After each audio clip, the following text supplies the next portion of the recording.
ഇത് നമ്മൾ നല്ല സോഫ്റ്റും ടേസ്റ്റിയുമായിട്ടുള്ളൊരു വെറൈറ്റി 4 മണി പലഹാരമാണ് തയ്യാറാക്കുന്നത്.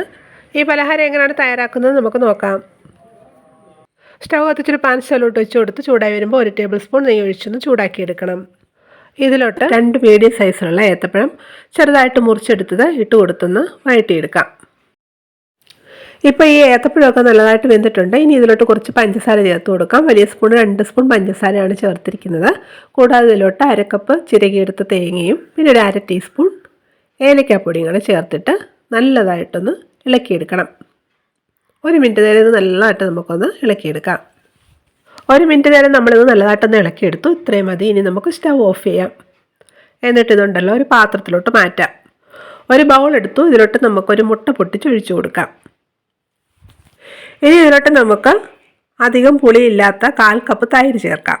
ഇനി ഇതിലോട്ട് നമുക്കുണ്ടല്ലോ 2 സ്പൂൺ പഞ്ചസാരയും പിന്നെ ഒരു 1/4 ടീസ്പൂൺ ഉപ്പുപൊടിയും കൂടെ ചേർത്തിട്ട് നല്ലതായിട്ട് ഇതൊന്ന് മിക്സ് ചെയ്തെടുക്കാം.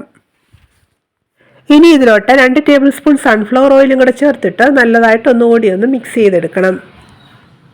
ഇനി ഇതിലോട്ട് നമുക്ക് മൈദ ചേർത്ത് കൊടുക്കാം. ഞാനിപ്പോൾ ഇതിലോട്ടൊരു 1.5 കപ്പ് മൈദയാണ് ചേർക്കുന്നത്. 240 ml കപ്പിലാണ് അളന്നെടുത്തിരിക്കുന്നത്. കൂടാതെ നമ്മൾ ഇതിലോട്ട് 1 ടീസ്പൂൺ ബേക്കിംഗ് പൗഡറും കൂടെ ചേർക്കുന്നുണ്ട്. ഇതെല്ലാം ചേർത്ത് കൊടുത്തിട്ട് നല്ലതായിട്ടൊന്ന് മിക്സ് ചെയ്യണം. ഇനി ഈ വിസ്ക് മാറ്റിയിട്ടുണ്ടല്ലോ, നമുക്കിത് കൈ കൊണ്ട് നല്ലതായിട്ടൊന്ന് കുഴച്ചെടുക്കാം. നല്ല സോഫ്റ്റ് ആയിട്ടുള്ളൊരു മാവ് നമ്മൾ റെഡിയാക്കി എടുത്തിട്ടുണ്ട്. ഇനി ഇതിൽ നിന്ന് കുറേശ്ശെ എടുത്തിട്ട് നമുക്കൊന്ന് ഉരുട്ടിയെടുക്കാം.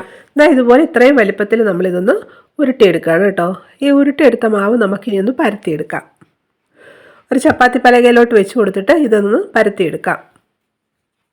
പൂരിയൊക്കെ പരത്തുന്നതിനേക്കാളും കുറച്ചുകൂടി വലിപ്പത്തിൽ വേണം പരത്തിയെടുക്കാൻ. ഒത്തിരി അങ്ങ് തിന്നാക്കി പരത്തണ്ട കേട്ടോ. ഇതുപോലെ നമ്മളൊന്ന് പരത്തിയെടുത്തിട്ടുണ്ട്. ഇനി നമുക്കിതിലോട്ട് നമ്മൾ തയ്യാറാക്കി വെച്ചിരിക്കുന്ന ഫില്ലിംഗ് ഉണ്ടല്ലോ, അത് വെച്ച് കൊടുക്കാം. 2 സ്പൂൺ ഞാനിപ്പോൾ ഇതിലോട്ട് വെച്ച് കൊടുക്കുന്നുണ്ട്. ഇനി ഇതുണ്ടല്ലോ ഇതേ രീതിയിലൊന്ന് മടക്കണം. എന്നിട്ട് അതിൻ്റെ സൈഡൊക്കെ നല്ലതായിട്ടൊന്ന് പ്രസ് ചെയ്ത് കൊടുക്കണം. ഇനി ഇതിൻ്റെ സൈഡ് ഇതേ രീതിയിൽ നമുക്ക് കത്തി ഉപയോഗിച്ചിട്ടൊന്ന് കട്ട് ചെയ്യാം.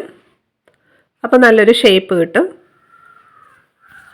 എന്നിട്ട് ഇതുപോലെ ഒരു ഫോർക്ക് ഉപയോഗിച്ചിട്ട് ഇതിൻ്റെ സൈഡൊന്ന് പ്രസ് ചെയ്ത് കൊടുക്കാം. അപ്പോൾ ഒരു നല്ലൊരു ഡിസൈനിൽ കിട്ടും. ഒരെണ്ണം ഇതേ രീതിയിൽ നമ്മളൊന്ന് ചെയ്തെടുത്തിട്ടുണ്ട്. ഇതുപോലെ നമുക്ക് ബാക്കിയുള്ളതും കൂടെ ഒന്ന് ചെയ്തെടുക്കാം. ചൂടായി കിടക്കുന്ന എണ്ണയിലോട്ട് നമുക്ക് ഇട്ട് കൊടുത്തിട്ടൊന്ന് വറുത്തെടുക്കാം. ഇപ്പോൾ ഇതിൻ്റെ ഒരു വശം മൂത്തിട്ടുണ്ട്. ഇനി ഇത് തിരിച്ചിട്ട് കൊടുക്കാം. പെട്ടെന്ന് തന്നെ മൂത്ത് കിട്ടും കേട്ടോ. അതുപോലെ അധികം എണ്ണയൊന്നും കുടിക്കത്തുമില്ല. ഇപ്പോൾ ഇതിൻ്റെ 2 വശവും മൂത്തിട്ടുണ്ട്. ഇത്രയും മതി. ഇത് നമുക്ക് എണ്ണയിൽ നിന്ന് മാറ്റാം. ഇതേ രീതിയിൽ ബാക്കിയുള്ളതും കൂടെ നമുക്കൊന്ന് വറുത്തെടുക്കാം. എല്ലാവരും ഇതൊന്ന് ഉണ്ടാക്കി നോക്കണം. ഉണ്ടാക്കി നോക്കിയിട്ട് നിങ്ങളുടെ അഭിപ്രായങ്ങൾ കമൻറ്റ് ചെയ്യാൻ മറക്കരുതേ. Bye bye.